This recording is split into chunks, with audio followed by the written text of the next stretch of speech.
দখলে দূষণে অন্তত ৫৫০ নদী বিলীন হয়ে গেছে। এ নিয়ে ভিন্নধর্মী চিত্র প্রদর্শনীর আয়োজন করা হয়েছে রাজধানী শিল্পকলায়।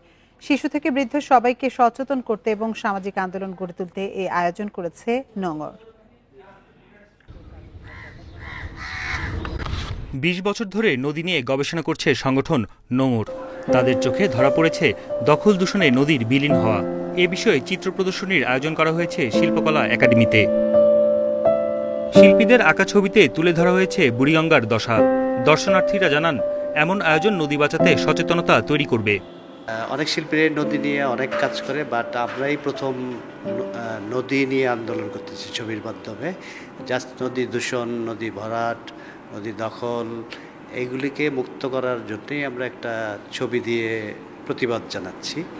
বাঁচাতে হলে প্রথমত নদীর ধারণাটা বাচ্চাদের মনে আনতে হলে এই জিনিসগুলো খুব এরকম এক্সিবিশন করা, বাচ্চাদেরকে আগ্রহ দেওয়া যে নদী আঁকাটা শেখা, নদী অ্যাকচুয়ালি হয় কেমন ওইটা জানানো খুব ইম্পর্টেন্ট হয়। তারা কিছুটা অ্যাবস্ট্রাক্টভাবে, কেউ হয়তো বা নদীতে এই দূষণগুলো সেটাকে ফুটিয়ে তোলা, ক্রিয়েটিভিটি অ্যাবস্ট্রাক্টভাবে ফুটিয়ে তুলছে যে না, নদীটাকে আমার বাঁচাতে হবে। প্রাকৃতিক ভারসাম্য রক্ষায় নদী বাঁচানোর বিকল্প নেই। এ প্রদর্শনী দখলদারদের সতর্ক করার জন্য। ছোটবেলা থেকেই নদীর প্রতি একটা ভালোবাসা তৈরি হলে এবং নদী যে একটা প্রাণ, সেটা যে আমাদের বাঁচিয়ে রাখা প্রয়োজন, এটা যদি তারা জানতে পারে তাহলে ভবিষ্যতে তাদের দ্বারা কিন্তু নদী দূষণ হবে না বা নদী দখল হবে না। আয়োজকরা বলছেন, নদী বাঁচাতে সামাজিক আন্দোলন চলবে।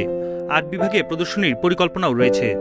শিল্পী সমাজের যারা আছে তাদের সকলকে সঙ্গে নিয়ে, শিশু যারা আছে তাদেরকে সঙ্গে নিয়ে, অটিস্টিক বেবি যারা আছে তাদেরকে সঙ্গে নিয়ে নদীর চিত্র এঁকে সমস্ত গ্যালারিতে নদী দিয়ে ভরে ফেলা আমাদের একটা উদ্দেশ্য ছিল। এবং মানুষ যখন আসে গ্যালারিতে, একই সঙ্গে এতগুলো নদী দেখতে পায়, তাদের প্রতিক্রিয়ায় আমরা দেখি ভালো লাগে এবং তাদের মধ্যে এই মেসেজটা তারা নিয়ে যায় যে নদী রক্ষা করা জরুরি, নদী রক্ষা করা প্রয়োজন। প্রদর্শনী চলবে বৃহস্পতিবার পর্যন্ত। ৩৫ জন প্রতিষ্ঠিত শিল্পীর ৫৪টি শিল্পকর্ম স্থান পেয়েছে, আর শিশুদের আঁকা ৫ শতাধিক ছবি। বনি ইবনে কামাল, ইন্ডিপেন্ডেন্ট নিউজ, ঢাকা।